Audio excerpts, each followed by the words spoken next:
Here we are back again, and we should a couple of things right up top. First off, there will be no show next week. We are taking a 1 week hiatus so that Tim can make a movie. Yeah, Tim's going to be shooting an independent film, and the kind of films that people like us can shoot. Is our independent. So that's going to be. We'll talk more about that in the future as that comes around. But it's going to be a lot of fun. And so no show next week, but we will be back week after that, right early in August, and hopefully have a little bit to talk about. Also, we had a comment on the Facebook page about why we didn't spend more time on the controversy surrounding Isle of Dogs. And it's something we can probably revisit for a minute because obviously I'm not Asian and you're not Asian. Yeah. So I don't think we felt overly qualified to kind of dive into that. But that did come up during our last LAFCA meeting a little bit. In a roundabout sort of way. In a roundabout kind of way. One of our new members, Angie Han, who was also covered in a great Los Angeles piece that Los Angeles Times piece that Tim was in, by the way. If you didn't see, you need to go online. We posted it to the Facebook pages, but you need to go online. There's a fantastic piece on diversity and criticism, and Tim is featured prominently along with some of our other colleagues. Justin Chang. I'll even have to admit that I am. I'll say that I am. I will not be humble. It was great. Be humble. But anyway, important subject, of important course. subject. And tangential to the thing. It's all kind of the thing with Scarlett Johansson and that transsexual thing, and she dropped out of that movie. All of these things. And she had previously had trouble with the anime adaptation. Yeah, Ghost in the Machine. So here's the thing. I've read both what Angie Han had written about Isle of Dogs, which is not very favorable. Our colleague Jen Yamato really despises the movie. Justin Chang, a little bit more forgiving of it. So here's the thing. Justin like Mamma Mia too, though. I tease.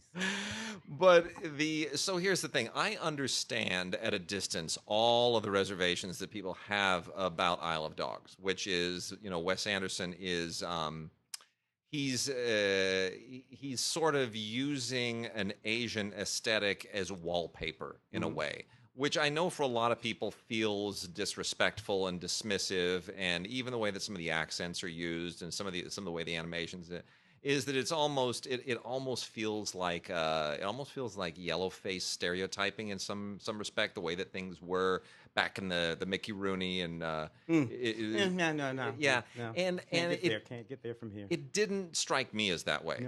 No. First of all, if we begin with the fairly grade school notion that imitation is the best form of flattery. Yeah. I really do begin there, right? Yeah. When I find someone imitating something, I know that the thing that they're imitating is interesting and probably better. Yeah. Because that's my cue right there. This is a thing. This is an aesthetic. This is an idea. Gilbert and Sullivan. I mean, seriously. I mean, come on. This is great. This is wonderful. What did they do? They didn't look at all that Japanese culture and say, "Ew, no, poo." That's no. They were like, "Oh my God, this is astounding. This is amazing. How can I bring this and create it and do?" And then the other thing that I intention is everything. Yeah. Wes Anderson. What is Wes Anderson's intention? Does Wes Anderson have some nefarious intention? Yeah, no, I just don't think he does. None whatsoever. So I just can't get to a problem from here. See, and that gets to something interesting too. I mean, I'm glad you raised Gilbert and Sullivan, because the Mikado is very much the same kind of a thing. So is Madame Butterfly, Puccini, right? And if you look at Shakespeare, when Shakespeare wrote Romeo and Juliet, well, that takes place in Italy. If you look at the fact that a lot of Shakespeare has been adapted for Peking opera, there are all of these kind of cross currents between cultures, and I think you're right. Intention does matter. The one thing that also struck me was consistency. When people, for example, they'll jump on The Simpsons because of the character of Apu. That's become a thing lately. It's like you're making fun of South Indians, and Apu is a stereotype. Well, but people, if you look at I'm sorry. Every single character on The Simpsons is a stereotype, is mockery. Homer Simpson is kind of like every negative attribute of every fat suburban white dad rolled into one and magnified. I mean, it is the point of the program. The point of the show. And if I could point out too about some of these sort of ethnic stereotypes that have to do with the way either characters are played or voiced in voiceover sort of like situations, using these sort of accents and ways of speaking, right? Yeah. Okay, go back to that little movie where he was shrinking people down. Oh yeah. It was last year, but you know the one I'm talking about. The Alexander Payne. Yes, Alexander Payne. There was there was a Vietnamese character in there. He spoke in a certain way, and all of this guys see this trend. Now, here's the problem that I'm having with that. I know personally people who speak in the ways that these people speak. Yeah, they are friends of mine. Yeah, I know a cat who sounds just like Hapu. I've known him for 25 years. Works at the 7-Eleven. You hang out with Flavor Flav. Yeah, right. Back in the day, him, and Flavor Flav used to hang out over there. At the 7-Eleven where he worked, speaking like Hapu every day of the week. Right now, I love him. That's my homie. And if you just tell me what you're telling me is the way that there's something wrong with the way my boy speaks. Yeah, that's what you're telling me. And I'm sorry, I reject that whole and complete. There is nothing wrong with the way he speaks. I like the way he speaks. I understand every word he says. I got homies in the hood who talk the way homies in the hood talk. And when I hear people say, "Well, he talks like he's from the hood," so. What's wrong with that? Sometimes I talk like I'm from the hood, as people who listen to the show probably know. And your mother spoke with a German accent. Yep, sure did. I love the way your mother spoke, and I don't want nothing to change about the way your mother spoke. All of the Yiddish people, all of the Jewish people I grew up who spoke with these Yiddish accents, I love the way they spoke. Yeah. And I'm sorry, whenever we do this, what we're saying is there's something wrong with the way these people speak. And I understand that it is possible to mock the way a person speaks, but the way a person speaks in and of itself, no, I'm not going to reject that. I'm not going to do it. It's wrong, and I ain't going to do it. That's the exclamation point I'm looking for.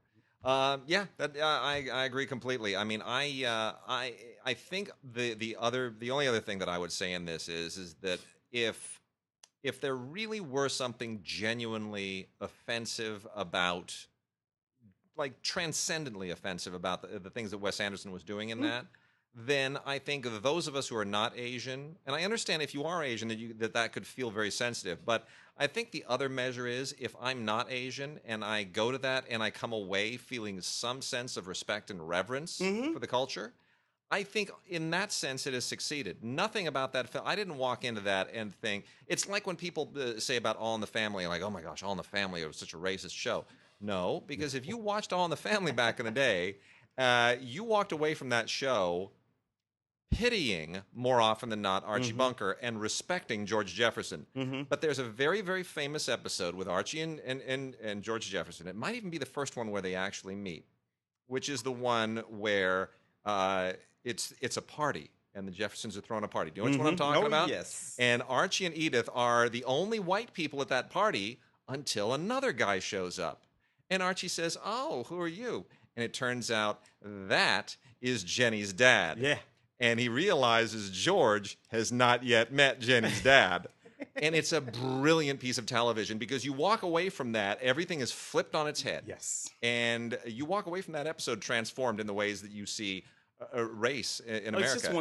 It's extraordinary. And what's funny is that the people who make judgments about that show, and then the Jeffersons that came after it, who didn't grow up watching those shows and thus living in the times when those TV shows were made, it's almost an experience that you had to have in real time. Yeah. You can't look at any of those programs from the distance of 45 years now and make a judgment about them. You can't. You had to be 13 or 14 or 12 or 10 or 20 or something in 1974.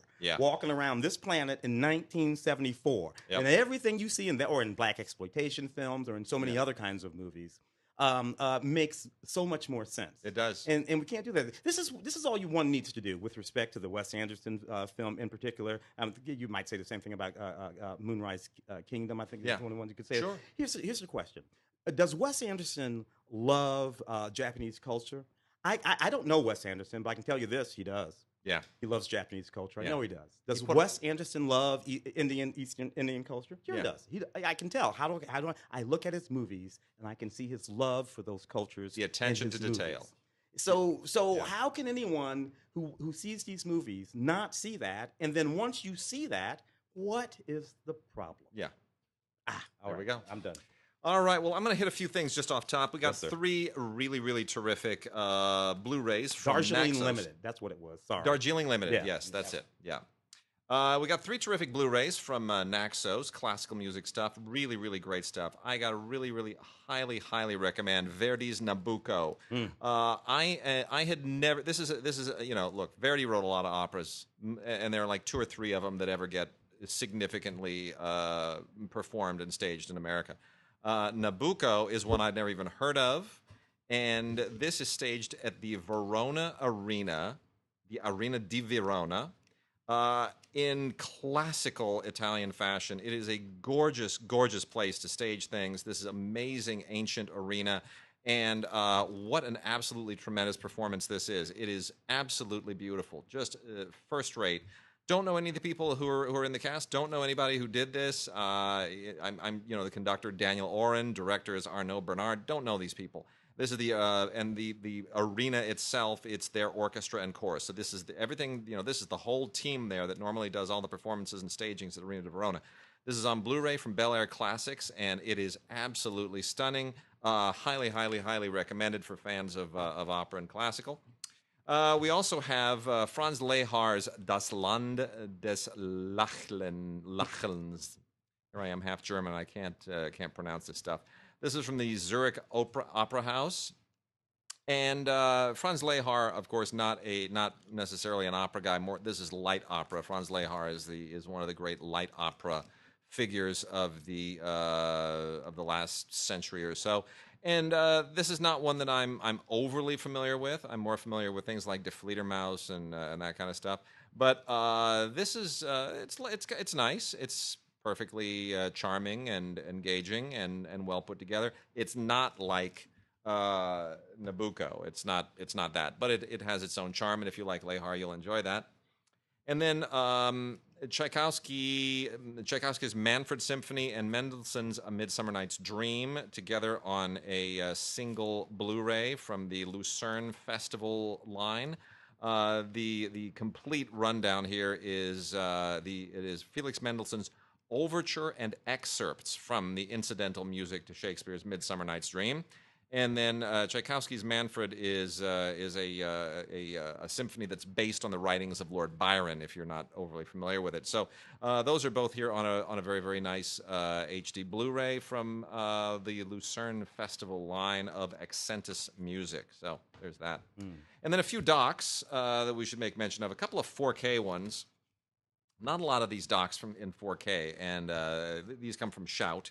And they are really, really worth checking out. They're all of these come from there are a handful of people that do these 4K docs. They go out, they're sort of travel logs.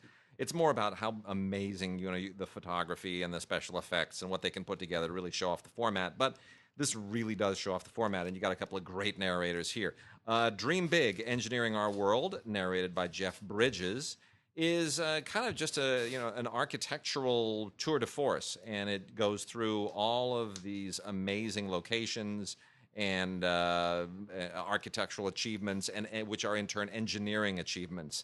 And it's like a Seven Wonders of the World kind of a tour, but it's beautiful. You go everything from the Great Wall of China to roller coasters to all kinds of other unbelievable technological innovations. Really super tall buildings and all kinds of really interesting stuff. It's very, very good, and it's very, very well put together. And it includes a 4K Blu-ray, a 3D Blu-ray, a regular Blu-ray, and a digital copy. And then the other one that goes along with it, same line, is the National Parks Adventure, which is narrated, of course, by the only person whose voice should be associated with national parks, Robert Redford. And Robert Redford kind of is like the voice of the wise old live out in the he made movies about people who lived out in the middle of nowhere in the wilderness, and then he became that guy. So anyway, this is just a beautiful tour of the national parks. It's absolutely tremendous. It's a lot of history, a lot of natural beauty, and some tremendous photography here. The director is Greg McGillivray of the company McGillivray Freeman, which apparently wonderful 3D. They going do back 30 years now. They've been doing a lot of stuff. I mean, I'm not overly familiar. I know they have a long pedigree doing these kinds of things. Yeah. So they've moved obviously into the home entertainment 4K realm and doing a beautiful job of it. So This also includes a 4K, a 3D Blu-ray, a Blu-ray, and a digital copy. So it's lovely stuff. And really, especially if you have an HDR, 4K television, which is the only one that you should have, unless you have a little tiny one and it doesn't have the technology in it. But for HDR, the national parks is just phenomenal. It bursts like you're literally right there standing in front of all these things. Groovy grooves. And then the last three docs here, Pressing On, the letterpress film, which is a documentary about letterpress and the printers who are preserving it and trying to keep it, a viable artifact of the past. It's letterpress is if all you know is laser printing, you don't realize that printing used to be a really, really meticulous, almost tedious process. It was very analog. Very analog. It required pressing things together, blocks and ink. Anyway, machinery. So this is all about the people who are trying to preserve basically the art and craft of that, so it doesn't become something that you just read about in Encyclopedia Britannica, and people are on Wikipedia, and people just shrug and go, "Yeah, it's too bad we've lost all that institutional knowledge." Every once in a while, I will read things like about Greek fire, for example, which was a weapon from 1,000 years ago. Yeah. Nobody knows how they made it. The recipe doesn't exist. All they know was something kind of napalm and gasoline-y. Yeah, it was like magnesium. It would burn in water. Yeah, it would burn in water, and it would set ships on fire and sink them, but nobody today actually has any idea what it was made of. Yeah, they used it in Game of Thrones a couple of seasons ago. Yeah, see, and that's lost knowledge. Yeah. And so these, you don't want these things to get lost. So Pressing On is all about these amazing people who treat this like wicker people, right? It's an analog craft, and they're trying to keep it alive. Sidemen, Long Road to Glory is absolutely a beautiful, beautiful documentary about those unheralded musicians who back up the ones that get all the fame and all the glory. And these are just not very highly paid, but incredibly skilled journeymen. They're not looking for notoriety. They just go on tour and they just play and they do their job and they get no glory for it. And now there's a documentary about them, and it's absolutely terrific. This is specifically looking at three bluesmen. Pinetop Perkins, who was an amazing piano player. The names just always kill me. Willie Big Eyes Smith, who was a drummer, and Hubert Sumlin, who was a guitarist. And all of these were sidemen for Muddy Waters, among others. Yeah. So it's really a beautiful, beautiful story about three guys who just never said, "I want to be famous, I want to be the star." They just said, "Just give me a job. Just let me stay on tour with you, and I'll do my job, and I just really enjoy it." And it's just wonderful to shine a spotlight on them. And then the last one is from Exhibition on Screen, David Hockney at the Royal Academy of Arts, A Bigger Picture 2012, and 82 Portraits and One Still Life 2016. I'm not a huge Hockney fan. I know a lot of people who are. My wife is very, very fond of Hockney. I am, I must admit. He's a modernist, a British painter, and he's got a real following. And this is a great celebration of his exhibits at the Royal Academy of Arts. And if you're a Hockney fan, you'll love it. If you're not, I guess maybe you'll glean some appreciation for it. I certainly did. I always enjoyed those self-portraits and those glasses and those views from the cliffs of Malibu out over the ocean. And Fernando Trueba, the Spanish director who won an Oscar for Belle Époque, also a big Hockney fan. Yeah, I remember that. Not surprised. All right, let's talk about new movies. Do some new movies. Ready Player One. Interesting Ready Player One. Steven Spielberg's big Steven Spielberg friend. To me, Ready Player One was like Steven Spielberg biting Steven Spielberg. Like old Steven Spielberg reaching back and saying, what was that young boy doing? Yeah. And along with all of his Zemeckis and everything else. Yeah. This basic premise of the film, I don't know, it's the future.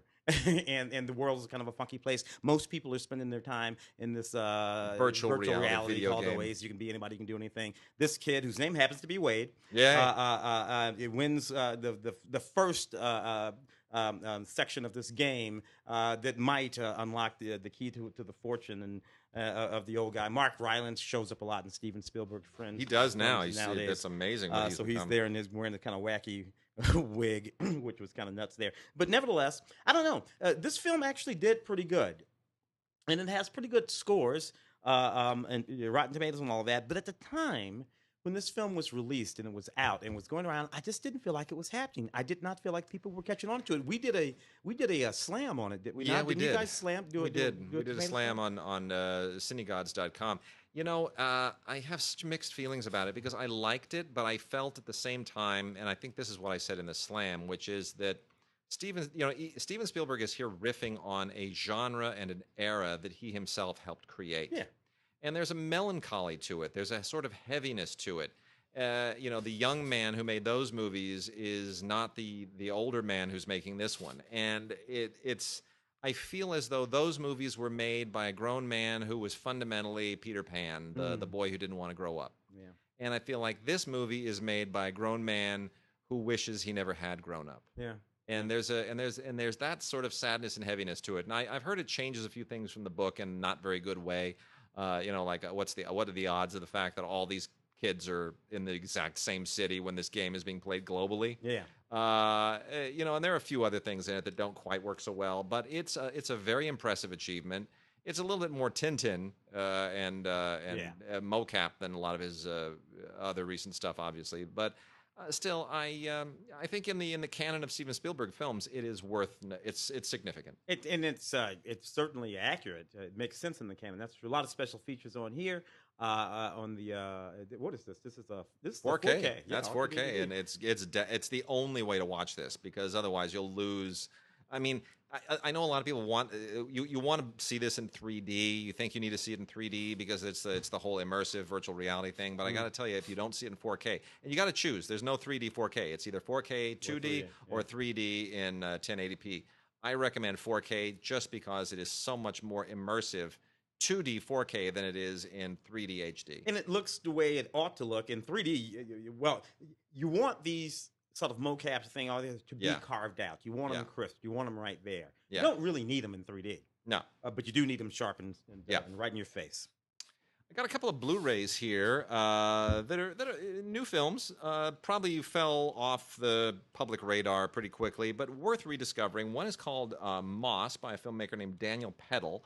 And it's, for the most part, a fairly standard coming-of-age film, but it's with a kind of a southern angle to it. Yeah. And there are no name actors in this at all, but the young actor who plays Moss, who's this really troubled kid trying to, he's just turned 18 and he's trying to make sense of the world and his life and his very troubled life, and it feels a little bit throwback at the same time, like it could have been made in the 70s, maybe should have been made in the 70s. There's a little kind of an Easy Rider vibe to it at times, but I really think it's a very, very strong film, and it's very it's kind of a commanding film in terms of the performances and the themes involved. And I think Daniel Peddle is a filmmaker definitely to watch. It includes a little documentary featurette on the making of the film. And then we also have the wonderful and delightful Love After Love, starring Chris O'Dowd and Andie MacDowell. Everyone's always forgotten that Andie MacDowell is around, and Chris O'Dowd just shows up in the most unusual places. But they are absolutely delightful, and it's one of those movies that just finds it uses tragedy, as is often the case in these movies, to bring these two people together. And then it just lets the two actors really, really run with their skills, run with their personae, with what they do. And it's got a few little twists in it that you sort of easily see coming. But for the most part, you're watching this basically because you want to see Andie MacDowell and Chris O'Dowd, and they don't disappoint. They're just absolutely delightful. So highly, highly recommended, especially for fans of those two actors. Yeah. I got a couple of movies here. Super Troopers 2. Super Troopers. Gosh, I hate these movies. Dude, 2001, that ridiculous movie. And, fast forward an entire teenager graduating from high school later, and I think they scraped together the money to do this on, like, some kind of one of those sort of, like, funding kind of things, Yep. You do? And I don't know, maybe the universe is telling you don't need to do that. If you gotta, I don't know, but I plainly am wrong. They made the movie. Here it is. This one includes hilarious extended deleted scenes. I bet it don't. And in any case, look, either you dig this whole Broken Lizards troop kind of thing, or you don't. It never was really my cup of tea. I was always more of a Kids in the Hall, kind of a guy Yeah. than this. But nevertheless, I know there are people that love this. Blu-ray, DVD, digital, special features, the making of, deleted scenes, blah, blah, blah, all that kind of crap. Dude, Borg McEnroe, I think I like this better than most people. Dude. It just seemed to have come and go. First of all, Shia LaBeouf, who I know people with Shia, and he is, and I get that, but damn it, that boy can act. Dude, this I'm gonna shock some people right now. This came from Neon. Neon is still trying to get their footing as a distributor. They're doing good films. They just aren't necessarily promoting them very well. They of course did the with Margot Robbie last year as I, Tonya. And this is my favorite film of the year so far. It was just an outstanding movie. I about love this the movie. 1980 Wimbledon Borg and McEnroe, McEnroe Shia. The guy that's playing Bjorn is just I can't say his name. Say it. He's a Swedish actor. Yeah, I can't. Sverrir Gudnason. And he's just it's like that when Ron Howard did that racing movie. Yes, with those two guys. It was just bizarre. Yeah. How dead on these two guys are. It's a perfect analogy because both of those movies. Rush is the movie you're talking about. The Ron Howard film Rush, the racing film.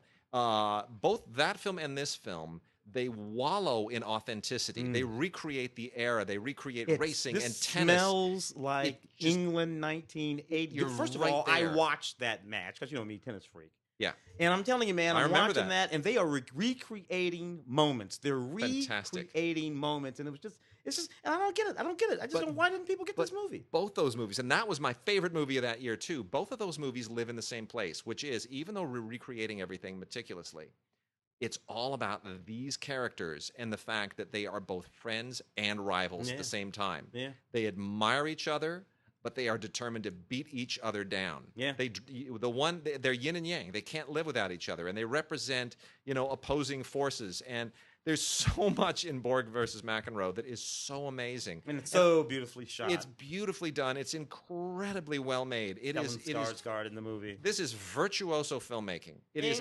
absolutely virtuoso filmmaking. People just see this movie because I'm sure for some of the independent, the Indie Spirit Awards. Yeah. They'll talk about it at the Indie Spirit Awards. I hope so. The Golden Globes might pay attention because you know how they divide up those categories. It's the Golden Globes, but the Oscars need to be paying attention to this. They do. And I am not a Shia LaBeouf fan. We know that. I know. He drives me crazy, and I thought he was sensational in this. Absolutely spot on. Yeah. Special features, interviews with the director and Shia and the actor that plays. And it's just a really great movie, folks. I got to recommend this just because it's a really good movie. I wish they would. I wish they would have done a better job marketing it. It came, like you said, it came and it went, and nobody saw it. And it's kind of vanished, and I have this horrible fear that award season will come around and Neon will feel like it's not worth putting any time or money into. And I would heavily encourage them to do the opposite. Just really take this thing, put it out, send it out. You know what you do? You take that Blu-ray, you get yourself a couple hundred copies, which isn't going to cost them anything. And on October 1st, you mail that to every critic in every major critics group in America. Yeah. That's going to be, 60 some odd people in our group. That's going to be about 80 in the New York Film Critics, however many people are in the National Board of Review. And those are the first three. Yeah. And get it on their radar. And you say, do yourself a favor. We know you forgot about it. Yeah. Do yourself a favor. And I think you'll find a couple of best actors in this at least. I got a little caper comedy called The Con Is On with a cute cast that includes Uma Thurman and Alice Eve, Tim Roth, Sofia Vergara, and Maggie Q. It's a cute bunch of people, and it's a cute little caper comedy. And, it's exactly what I would have expected from the Grindstone Lionsgate alliance. If you haven't been keeping up, Grindstone is, of course, a company that really cranks out a lot of stuff that Lionsgate typically releases theatrically and always releases on DVD and Blu-ray.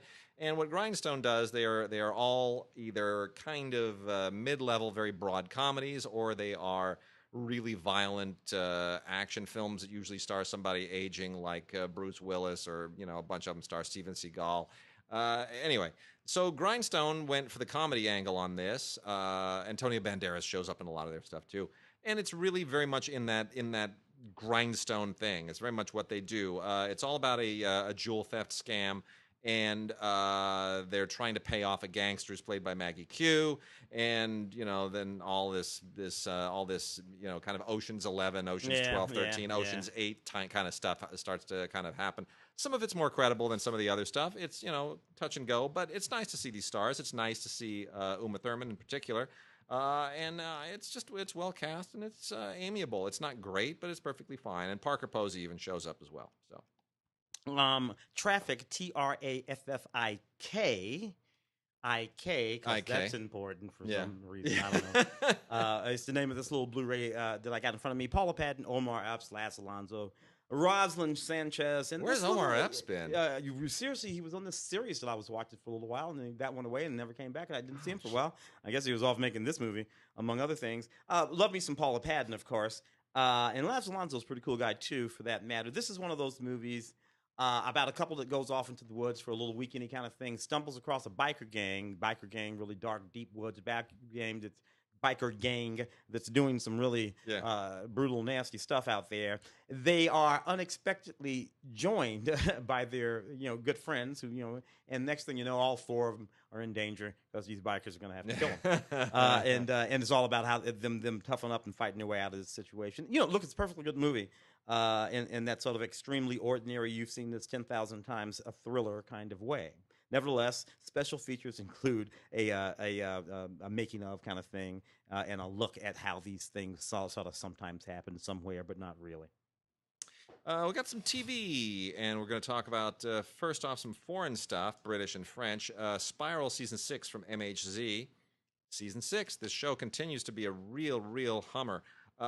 It's interesting, of all the stuff that MHZ has brought over here from Italy, from Sweden, from Germany, from France, from all the different European countries where they've gone to mine some of their best drama, most of it procedural police dramas. The one that really seems to have caught fire here is Spiral. Spiral really has gained a following, and this is a gritty French procedural, takes place in Paris. And it's it's really brutal and really tough, incredibly well written and acted. I don't think it's better than especially some of the Swedish stuff. I think there's some Swedish stuff that's certainly definitely on par with this. However, this is the one that really everybody's just loving, and it's a great show. And season 6, it continues to be a really great show. This has won international Emmys for its writing and for its directing, and it's really sharp. So Spiral Season 6 is worth checking out. And then a couple from Acorn TV.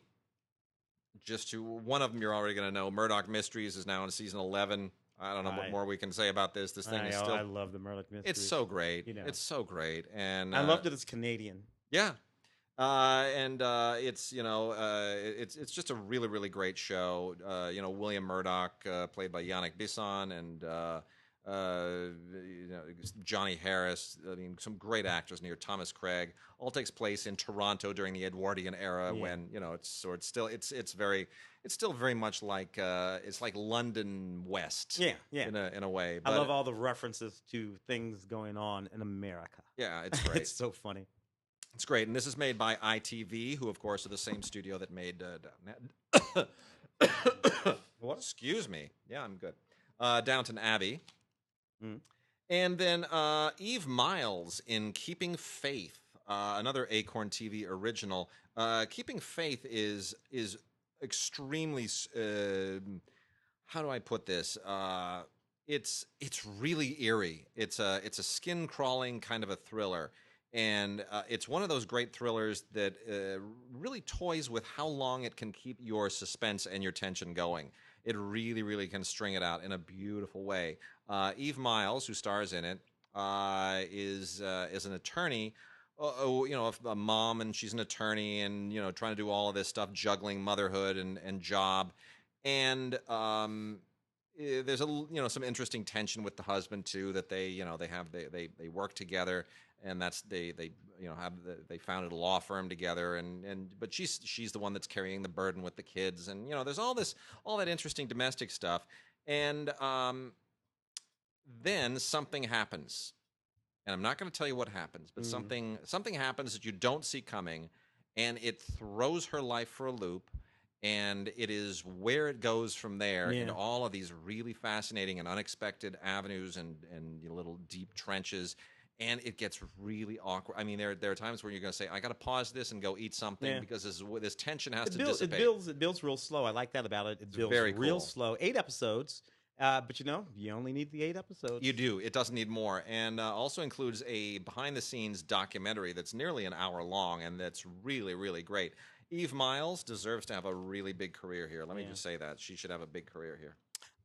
Mosaic is a HBO miniseries from Steven Soderbergh. Basically, it's kind of complicated, and it goes back to this app, this Mosaic app, which was this interactive storytelling app that viewers could use as they followed this whole storyline.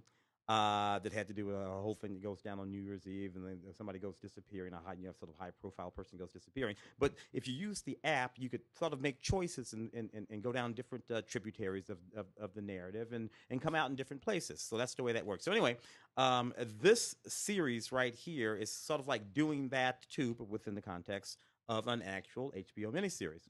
And that's what happens. There's a 6-part thriller, and there's this very successful children's author in it, and there's this big old New Year's Eve party, and somebody goes missing, and the question is exactly what happened.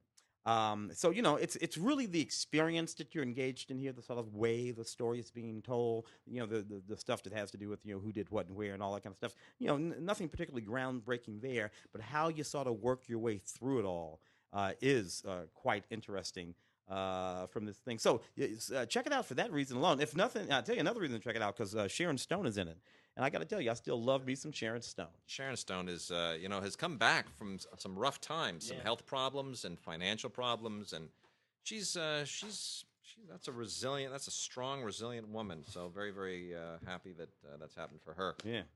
Let's get to some classics, some library and catalog stuff here. We got 4 really terrific ones this month from Twilight Time. Twilight Time keeps just finding the really interesting stuff. It may or may not be your cup of tea. These are 4 very, very different films, but they're all really great, well worth discovering and putting out there. The most recent of them, actually, is The Children of Huang.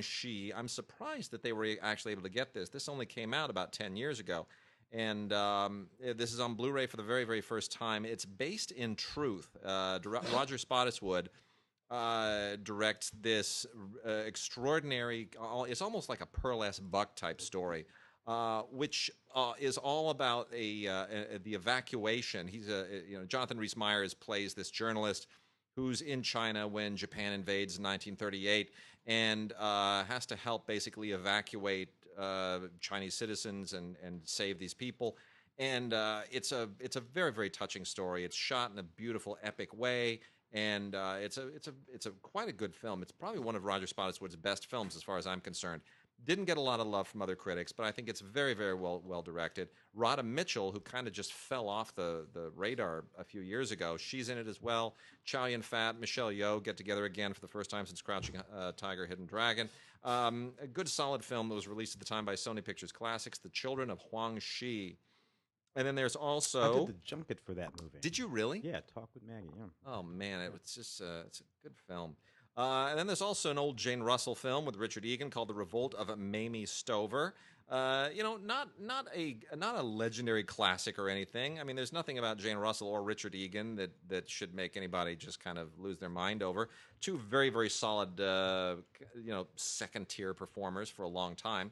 But what makes this worth it is the fact that it was directed by Raoul Walsh. And Raoul Walsh is just one of those great, crusty, old, workman-like journeyman directors who somehow always brought a little something, a little special something to everything that he did. And this is one of them. Made in 1956, and it all takes place in Honolulu. And, Mamie Stover is a dance hall girl, and Richard Egan is just a client, just a guy who kind of takes a liking to her, and somehow this movie winds up being a whole lot better than it really has any business being, and it's kind of fun. Genghis Khan. There have been a number of Genghis Khan movies. This one, they put the original artwork on the cover, which is great because it's the original artwork that was used to clearly borrow from Ben-Hur. Oh, my goodness, yes. Let's take the Ben-Hur logo and totally rip it off. There could so have been a lawsuit involved in that. It really could have been. It's sort of hilarious. This is not the Genghis Khan that starred John Wayne, thank goodness. Nor is this the well. There's another horrible one. This is the one with Omar Sharif. There have been a number. Remember that. This is the one with Omar Sharif and, among other people, Telly Savalas and Eli Wallach, who somehow shows up in every movie ever made throughout the 60s and 70s. Eli Wallach was, he's like 100 years old his whole life. Yeah. It's hysterical. He's still alive, isn't he? No, I think he finally died? Not too terribly long ago, but he was like 102. Yeah, incredible. Anyhow, you're watching this because it's a little bit of period kitsch from 1965, a year that was otherwise known for The Sound of Music and Dr. Zhivago and bigger movies. So this is certainly not it's not what Omar Sharif is known for from this particular period of time, but it's perfectly fine. The other distinguishing part of this, directed by Henry Levin, not a great director, but the other distinguishing part of this is the fact that it was photographed by Jeffrey Unsworth, who 3 years later would do 2001: A Space Odyssey and put himself on the map forever. So it's a nice, good, solid B- level kind of programmer epic from the era. A lot better than stuff like Quo Vadis, but sort of in the same camp. Yeah, like Claudius. Yeah, and then the last one here is Cinderella Liberty, from the Twilight Time series. I love that movie. Cinderella Liberty is a beautiful movie. This was one of the first films that Mark Rydell where he really made his mark. He had previously done The Cowboys with Steve McQueen, and then he really kind of put his mark on the world with Cinderella Liberty before going on to do On Golden Pond and. That was near the end of that period of these filmmakers who were actually working. They were studio filmmakers. Yeah. But the films that they were making were very independent-looking films. Exactly. Bob Rafelson's Five Easy Pieces, Carnal, all that kind of stuff. But this is Jimmy Caan and what's her name? Marsha Mason. Marsha Mason. Yep. And Eli Wallach again. Eli Wallach, yeah. And she's got Can't the get black. rid of him. She's got like the black sun, and it's he's great. in the Navy, and it's a great movie. It's based on a novel by Daryl Ponsican, who adapted this, or Ponixon, I guess is how you pronounce his name, who adapted this himself. He wrote The Last Detail, which is kind of what made him famous. Mark Rydell was also one of the first directors to regularly use John Williams. John Williams' score for The Cowboys, if you've never heard it, is one of his best. It's one of his very, very best. It's what kind of pulled him out of television. He does a really wonderful score here, too. James Caan is terrific. And he's just coming off of The Godfather here. And Marsha Mason is really kind of making her way as one of the premier actresses of the 1970s, and it's really a lovely, lovely movie. They don't make movies like that anymore. No, they don't. This includes the original audio commentary track with Mark Rydell and a little behind-the-scenes bit, as well as an isolated music track. That's it for Twilight Time. Oh man, neat stuff. You got some more over there? You want to knock? No, go for those. Wind Rider, 1986. A lot of things I love about this movie, but mostly they're in the cast of the movie. You got Tom Burlinson in this movie, and he was in The Man from Snowy River, which was just a movie that I really, really loved. He was one of those few movies that sort of made it here. It's just a beautiful movie. You got Charles Tingwell in this movie, and he was in Breaker Morant. Yeah. And you got, of course, a very young Nicole Kidman in this movie. Fantastic. With that crazy red curly hair that somehow went away at a certain point. Yeah. Isn't that funny? Yeah, Dead Calm. I remember she had all that hair, and then suddenly after Dead Calm, the hair went away. Dead Calm with Billy Zane when he had hair too. Yeah. This is just this neat movie. It's about this kid. He's a rich kid. He's a windsurfer, which was a big sport in the late 70s, early 80s, particularly down under. And she's a rock star, or at least a rock and roll girl anyway. And there's a big old competition coming up, and his father wants him to get a real job, and she wants him to be his own man. It's just one of those movies that pops up on television all the time. And I don't know, it just sort of like takes me back, and I really deeply appreciate it. Has all kinds of special features here. This is a HD transfer, probably the best I will have seen this. This is the best I've seen this. I've seen this movie 50 times on television. It's always been soft and grainy. Looking at it here, it's like Nicole Kidman, she's so beautiful you can hardly even look at her. And you know what? She was always a good actress. She always was. She was always a good actress. Anyway, Wind Rider from MVD, Rewind Collection.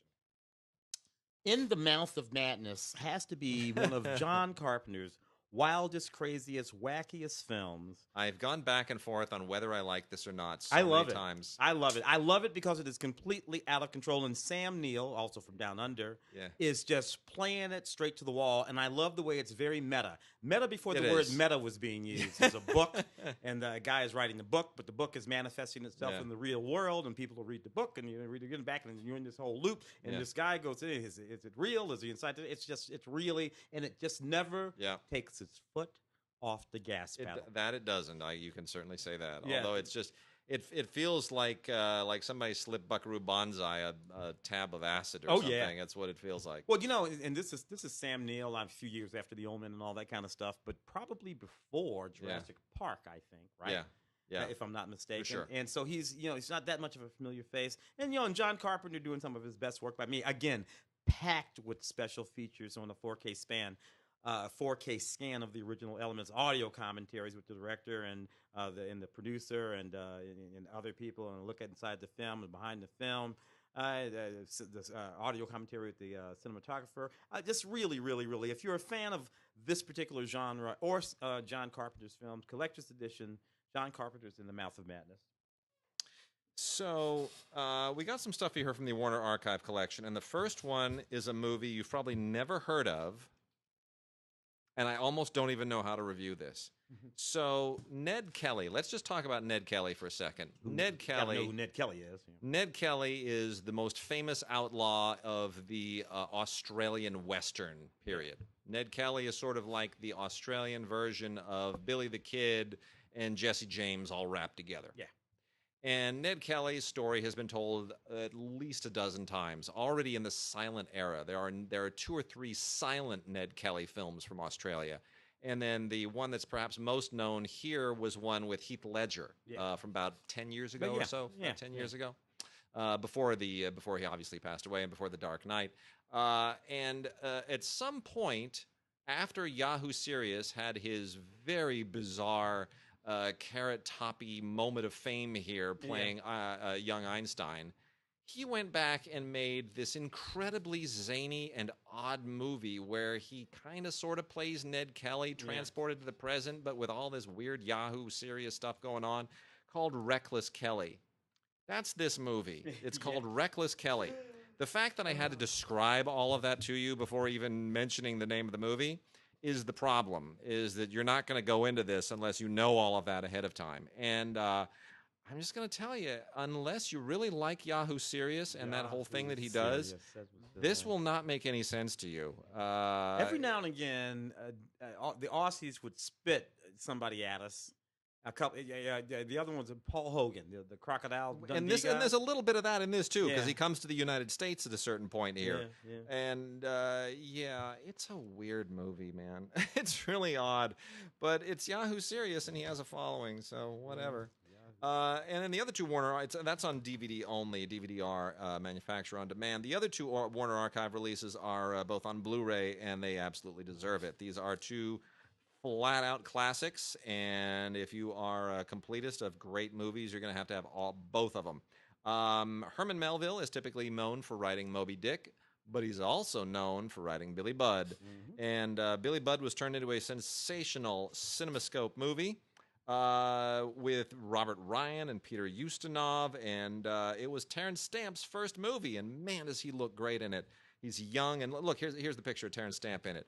Look at that, right in the middle there. Man, he's just a kid. That's a leading man. That's a leading man to be. Look at those. Look at that jaw. That's even before Poor Cow. Yeah, it is pre-Poor Cow. This was his first thing. So anyway, this is really, really a tremendous movie. It is really well done. It's beautifully executed in every conceivable way.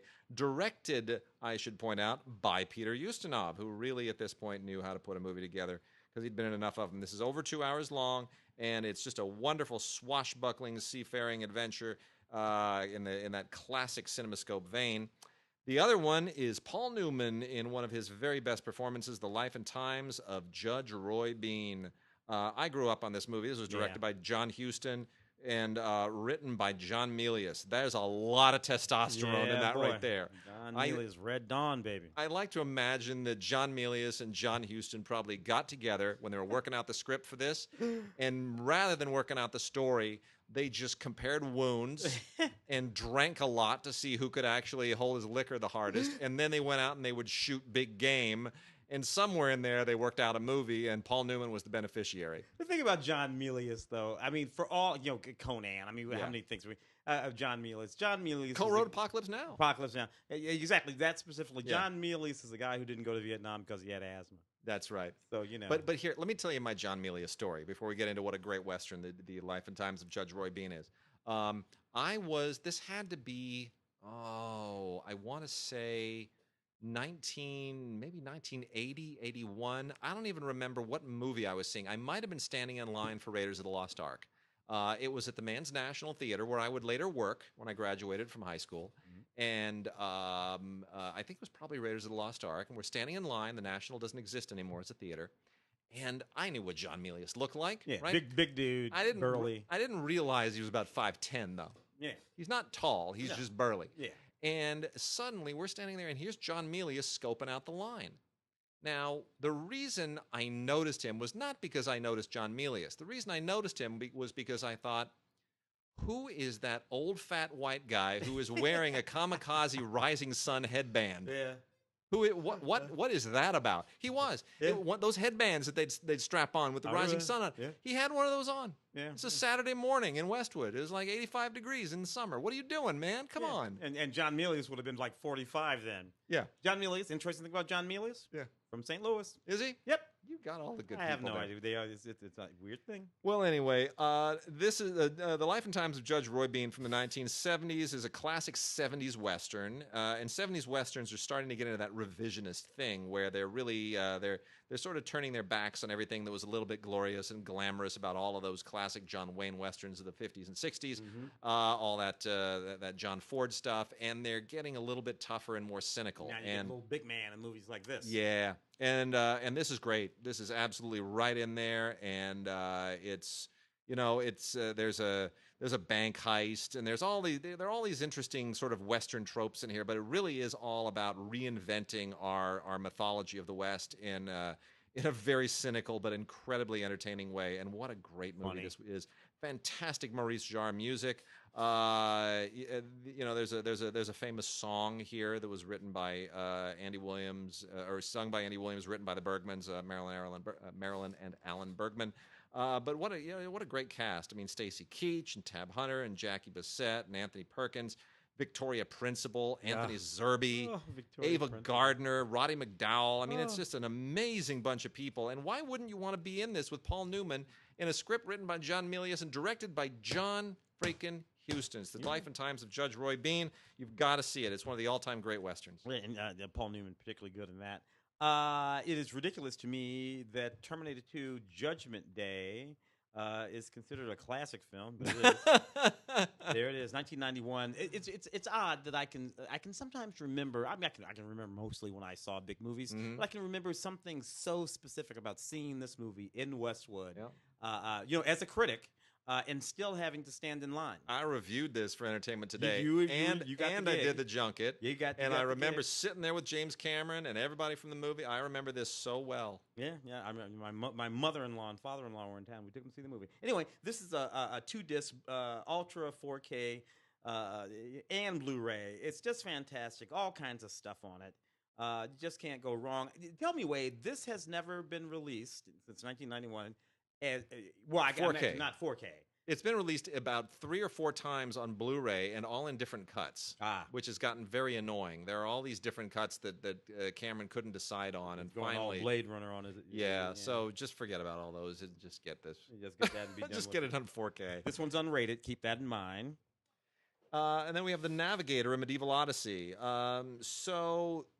Vincent Ward is a very, very well-regarded Australian director who, or is he from New Zealand? Vincent Ward. Oh, I can't remember. I thought he was Australian, but I could be wrong. I might have gotten that wrong. Anyway, I think it's New Zealand. I think Vincent Ward is a Kiwi. So my apologies to all of our Down Under people and to our Kiwi people. Yeah, I didn't mean to. I usually get that right. Yep. Yeah, see New Zealand. See, because Sam Neill is from New Zealand, and so is Russell Crowe, and everybody else gets those wrong. Yeah. So I always try to make sure that we don't do wrong by our friends in New Zealand and Australia, and make sure we keep those two countries separate, close as they are. So anyway, Vincent Ward is probably best known here for I want to say Virgil.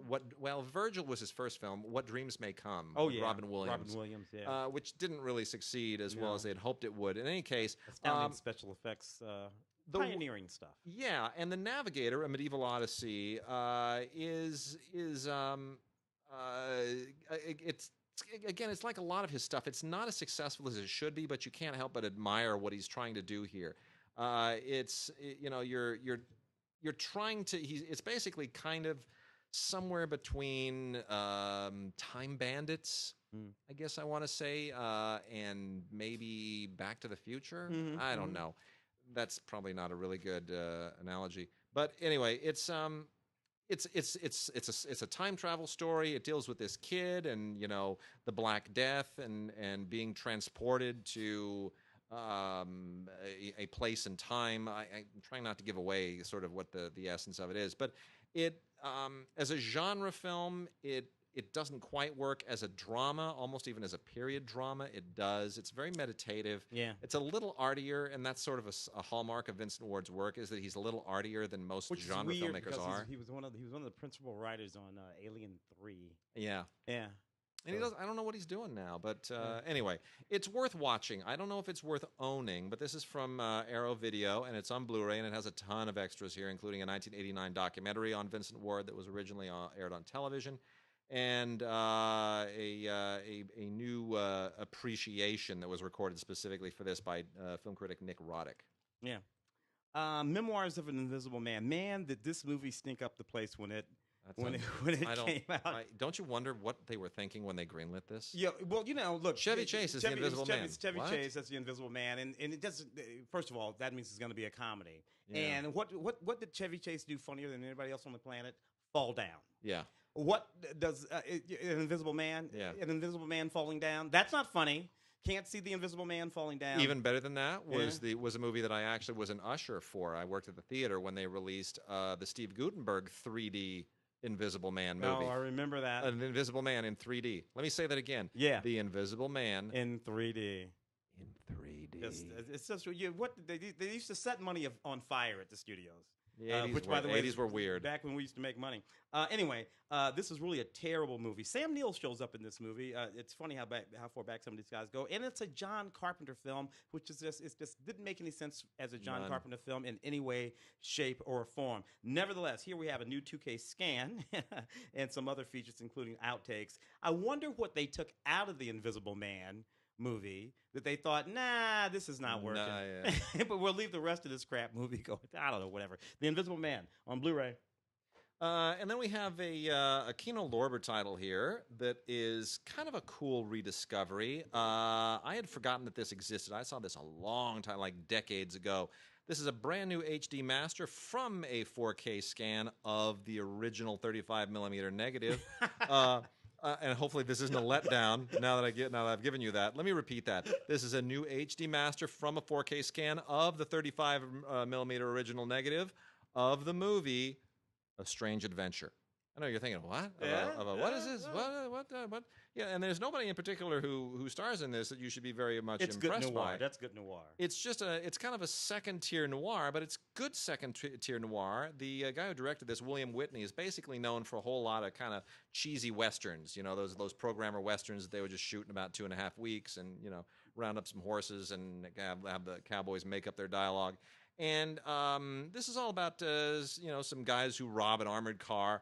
And they get a guy with a hot rod, a guy who's like a hot rod racer to be their getaway guy. Yeah.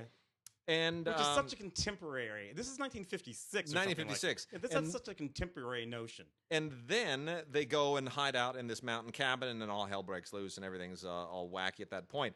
It's a really, really, it's a much cooler film than that description lets on. It's just done with a whole lot of style, a whole lot of kind of noir-y flair. And the nice thing about it is, Tim and I talk about this a lot, this movie does not overstay its welcome. No. 1 second, this is 70 minutes. Boom. You'd knock those credits off when they roll at the end. You're there 69 minutes and out. Nick Give Adams yourself an is in hour. this movie too. It's Love Nick fantastic. Adams in the movie, and Joan Evans, who is so hot in this movie. Yeah. Whitney used to direct like a lot of those Western High Chaparral and the Yeah. Virginian and Yeah. the Cowboys and all that stuff. Yeah. He was one of those dudes. Beyond Re-Animator. These movies Is that possible to get beyond Re-Animator? They just won't stop. They just I know. will not stop. And you got to appreciate it a little bit. There's really not a whole lot more to say about it, but I actually enjoyed this stuff back in the day. Anyway, audio commentary here with director Brian Yunza and the isolated score and audio interviews, all kinds of neat stuff. Look, you're either a fan of this business or you're not. Lots of people are. You still got Jeffrey Combs here as Dr. Herbert West, just shooting all kinds of crazy green goo into people's heads and making them explode. So silly. The one thing I like about these movies, practical effects. They never did. They never went to the CGI. True. They never went to the CGI. They build crap. They blow it up. Green goo flies all over the place. You got to enjoy that, man. Milos Forman. Milos, he went away. He did. We just lost him recently, and he didn't exactly go out on a bang. Milos Forman reteamed. They kind of all tried to get together and do a big thing again. He reteamed with some of his greatest collaborators, including producer Saul Zaentz, with whom he made 2 Best Picture winners, and screenwriter Jean-Claude Carrière, who wrote Valmont and who wrote tons of films for, Unbearable Lightness of Being, some of the greatest stuff for Buñuel, one of the greatest screenwriters of all time in many languages. And they all got together for a film that by rights should have been absolutely fantastic. You had Natalie Portman, Javier Bardem, and Stellan Skarsgård, Goya's Ghosts.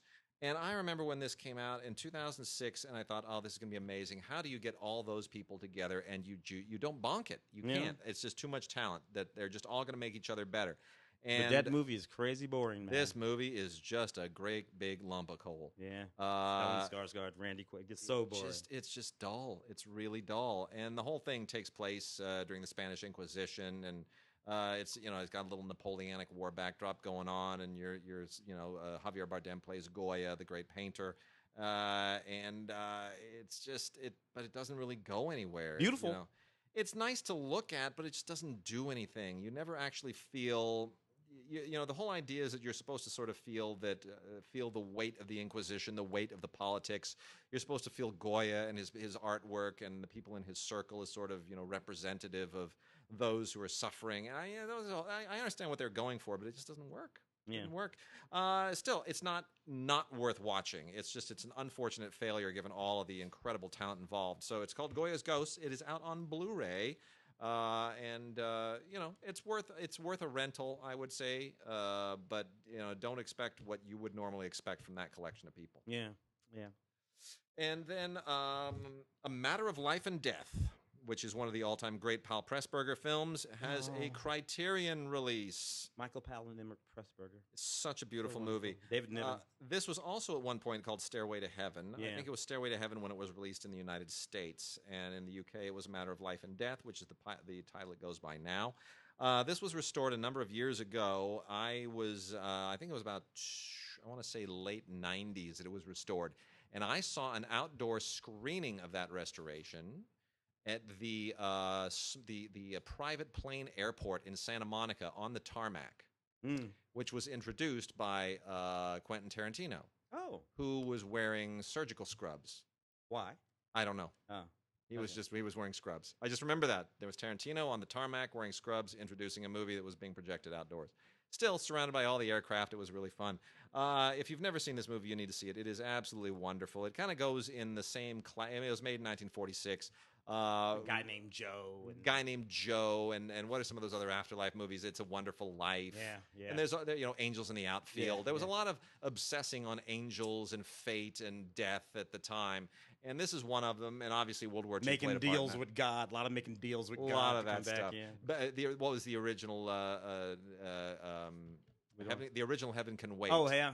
Which was the film that was a remake of. Not the one with Warren Beatty and the original one. And for that matter, Spielberg remade A Guy Named Joe as Always.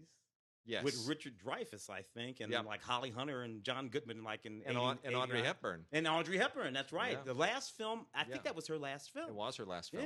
Yeah. So anyway, the David Niven plays a fighter pilot for the RAF, and long story short, there's a whole thing. He winds up going to heaven, and yada yada yada, and it's just a wonderful movie to watch. I'm not going to tell you anything else about it. You just have to see it. Those movies still play, man.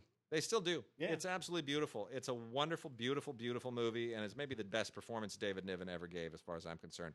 Tons of extras on here. Classic Criterion release. If there's one Criterion you've got to own from this year, I'm going to say it's going to be this one.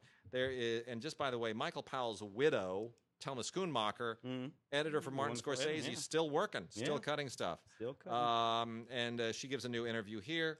And there's a whole bunch of other great stuff here, including a 1998 short film starring Jack Cardiff, the DP of this, who was one of the all-time great cinematographers. I interviewed Jack. This is so great. Just before he passed away. Really? Yeah. Some panel at the Los Angeles Film Festival. Oh, that's tremendous. 10 or 15 years ago. Interesting. Yeah. Wonderful. Outstanding. He shot all the greats, Garbo, and just all those old British guys. Yeah. I have got something called this H.P. Lovecraft adaptation, Dagon. I'm not a big Lovecraft fan. Are you? No. Yeah, me either. Okay. I get it. I understand it. I know people who are really into it, but it's not my cup of tea. Yeah, well, anyway, this is one of those things. Look, there's all kinds of special features on this, audio commentaries from just about everybody, but certainly Stuart Gordon.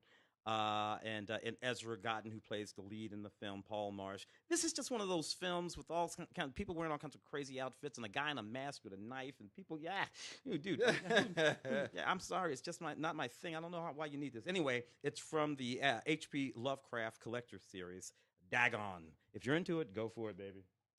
So just a few foreign things to knock out. We'll wrap the show up after we hit a few foreign things.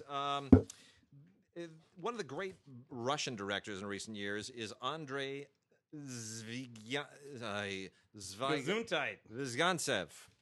Best I'm ever going to do with his name. You know him as the guy who made Leviathan and Loveless, which are his last two films are really, really great. And, very good writer, very good director, very brooding, very Russian. Yeah. So Russian, he's almost Swedish. Yeah, there you go. But two of his earlier films now are getting a little bit of attention, and they are both out again from Kino Lorber on Blu-ray, and that would be The Return and The Banishment.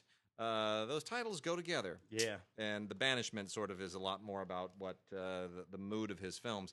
But The Return was the film that really put him on the map. That was his very, very first film in 2003. And it won the Golden Lion at the Venice Film Festival, and very deservedly so. It's a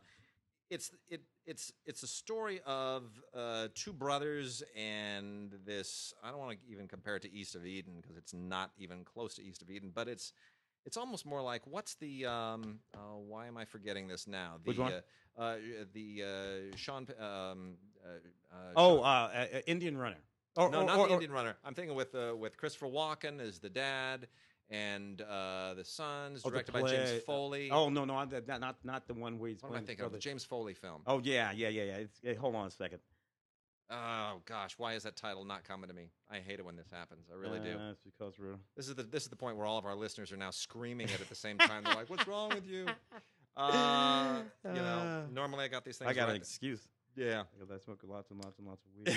Anyway, so this is one of those dysfunctional brother family father relationship things, and it all winds up going on being into this at close range. So this hits me as very much a kind of an Eastern European hit at close range, and everything winds up going into a fishing trip, which is as much as Hemingway has ever written anything to do with fish as being a metaphor. This surpasses it. The fishing trip is a total metaphor. And it really is an incredibly powerful movie. It's very well written, beautifully acted, incredibly eerily photographed. And then he would go on to make The Banishment, which is equally as impressive in many respects. It didn't get the same attention for some strange reason. This is the one that kind of fell off the radar a little bit. But this all deals, again, with a very rough family situation, as something like Loveless also does. But this time it's a nuclear family, a husband and wife, and you can see shades of Loveless sort of echoed all through this. Yeah. There's a great behind-the-scenes featurette on this and an interview with the director that you really, really have to watch. It's really, really great. So, and again, very, very, very symbolic, very metaphorical in all those creepy Russian ways. Let's see what we got over here. Let me give you that one. Oh, okay. Pronounce that title. Perfect Obedience. Oh, yeah. This is just a lovely, lovely film.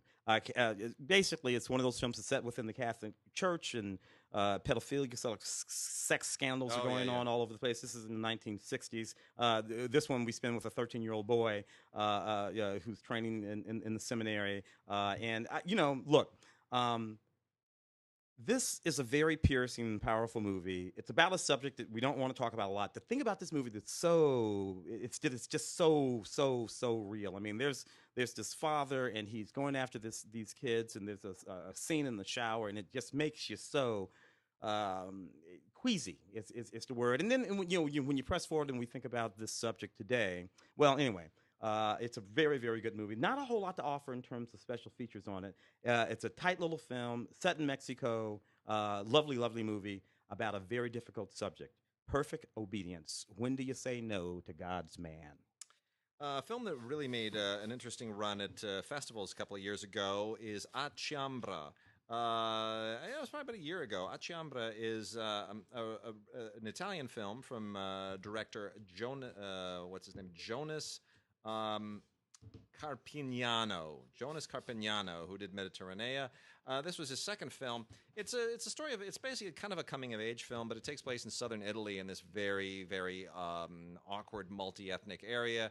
This is a Romany kid, a gypsy kid, who wants to kind of be a flashy crook like his brother, and how he sort of the challenges that life encumbers him with, trying to do that, trying to deal with being part of an exile culture, in a strangely, awkwardly multicultural part of a very, very parochial country.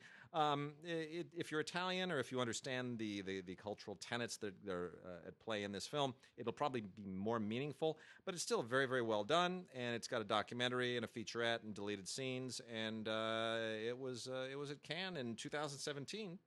Did not get an Oscar nomination this last year as they had hoped, but nonetheless, there it is. It's from Sundance Selects. Well, this is a lovely film called Will You Be Mine by a filmmaker named Sophie Laloy, who's just very, very good. A very, very simple little film, about a fairly object subject. This is a young girl. She leaves home to go study piano. And she has to live with a family friend because she doesn't have all that much money. And her and the family friend sort of develop a fascination with one another. And it sort of drifts off into a little love story. And the music is extraordinary. And it's like a single white female kind of thing in a certain sort of way, but not quite. It's sort of obvious as all of that. But nevertheless, it's a lovely movie from Film Movement. Again, not a whole lot by way of special features on this, but it's very, very, very classically made. And it won the Golden Zenith at the Montreal Film Festival. Very nice. Another festival favorite is a movie called Blue Desert by Eder Santos. And I'm not as enthralled by this as I think some people were at the time. This is a Brazilian film. It feels long for its 94 some minutes, but it's very meditative, and it's very it's not magical realism, but it is. It's like magical realism light in some respects. It's very dreamlike, about a guy looking for existential meaning in life, and sort of about that the existential journey that he goes through, and the whole kind of hook here is that it's based on a Yoko Ono art book called Grapefruit that I'm not familiar with. I'm not into Yoko Ono, but apparently that's the inspiration for the film. And if you know that going in, then you'll know that it's got a very unconventional sort of anti-linearity going on. But it's weird and funky and trippy and kind of science fiction-y, kind of fantasy, kind of meditative. I mean, it's got a thing going. Not exactly my thing, but anyway, there it is. That's from Indie Picks. And from over here, we've got a little French film called The Three-Way Wedding. You know, this should be funny. It's actually a drama. I used to love movies like Bob and Dad and Caroline. Remember those movies back in the day? Sure. But this one, they take it all serious. Anyway, you have this guy. He's a playwright. He has this play that he's about to stage. The wife, his ex-wife, or the woman he's about to divorce, is the lead in the play. She has a partner. They all go out into the wilderness so that they could get ready for this play. And next thing you know, they're all doing it. They're doing it. They're doing it. Anyway, it doesn't really work out, and it gets kind of dark, and I don't see why. It seems like that should just be fun. Why the hell? You're a bunch of cute French people. Just enjoy it. But no, they get all pissy about it, so it doesn't work out. Anyway, neat movie. Relatively speaking, if you like the drama side of things, I think they should have kept it funny. Indivisible by Eduardo De Angelis. This is from Keanu Lorber, and this is solid. This is another Italian film. Italian cinema has had a really difficult time lately. It's they lost a lot of big filmmakers back in the 80s, and they've really struggled, not gotten a lot of government support. Co-productions have been hard. The country's economy hasn't been great. So the once great Italian film industry really fell on hard times the last 15 to kind of 20 years. And so you have a handful of directors that are making a run at it, coming back up. Eduardo De Angelis is one of the more interesting ones. So it'll be interesting to see where he goes in the future. This is all about Daisy and Viola, who are conjoined twins, played by actual sisters, Angela and Mariana Fontana.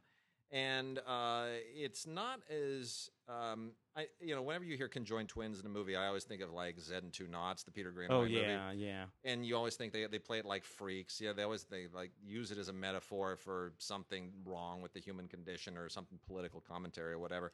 And there's a little tiny bit of that here, but it's not as freakish and weird as you would think. And Twin Falls, Idaho. Yeah, some of that. And of course, it's it kind of treads on some of the obvious stuff, like the idea of being separated literally and figuratively, and it's the metaphor hits you on the head a little bit at sometimes, but it's still an interestingly made film, and the actresses are very, very good, and the performances are very, very strong, and I have some hope for the future. So Indivisible by Eduardo De Angelis. Nabil Yaoush made this wonderful film called Razia. This is a North African film. This is a North African director. And this is really a great movie. It's set in Casablanca, Morocco. It's these 5 disparate stories that sort of roam around and eventually weave themselves together into this one movie, which we've seen done before in many films like Crash and whatnot here in America, but not that much in films from North Africa. And of course, because it's set in North Africa on the streets of Morocco, you just see things you don't usually see. Yeah. And it's about this young woman who refuses to participate in some of the traditions and mores of North Africa. For instance, she wears a tight mini dress. Nice. Then that's going to be a problem. Nevertheless, she pushes back. It's a really, really neat film. Nabil Yaoush, just an intricate tale of several stories that come together and work out in a beautiful, beautiful way. You'll enjoy this. I wish there were something on this DVD by way of special features, but there is not. And we're going to go out with a movie that we have a giveaway for. We're going to be giving away 4 copies of Operation Red Sea by Dante Lamb. This is a Blu-ray and a DVD combo set, and from Wellgo, with deleted scenes and trailers. And let me just tell you, Operation Red Sea, Dante Lamb. If you don't know about Dante Lamb is one of the most unrelenting action directors from Hong Kong, who would, of course, make the move over to Chinese filmmaking now that everything has moved away from Hong Kong. This is a brand new film. It's 140 minutes long, and it feels like it's about 25 minutes long because all it is just action. It's a commando movie. Look, a bunch of terrorists. It's this simple. And it's probably not much different from the new Mission Impossible, to be honest. Some terrorists got an atomic, or trying to get some nuclear material to blow up the world, and these Chinese commandos have to go and stop them. So China is trying to basically make patriotic movies now that they've learned from American patriotic movies. All you need to do is put a bunch of soldiers together and go Rambo on them. Yeah. So this is like a Chinese Rambo team movie, and it's just Chinese commandos and guns and explosions and tanks and airplanes and stopping terrorists and everything blowing up, and it might as well be an American movie. It's just a different nationality. Yeah. That's all it is. My favorite Dante film is Vampire Effect. That's a wicked movie. He makes fun movies. So Operation Red Sea is a whole lot of fun. So just go ahead and send us an email to gods@digigods.com or gods@cinegods.com with your name and address in the body of the email, and put red in the subject line, just RED red, and it'll get to us, and we'll pick 4 winners as long as you get it to us by Monday, August 6th. Monday, August 6th. We're going to give it 2 weeks because we don't have a show this next week. So Monday, August 6th. We'll give it 2 weeks, and we will see you then.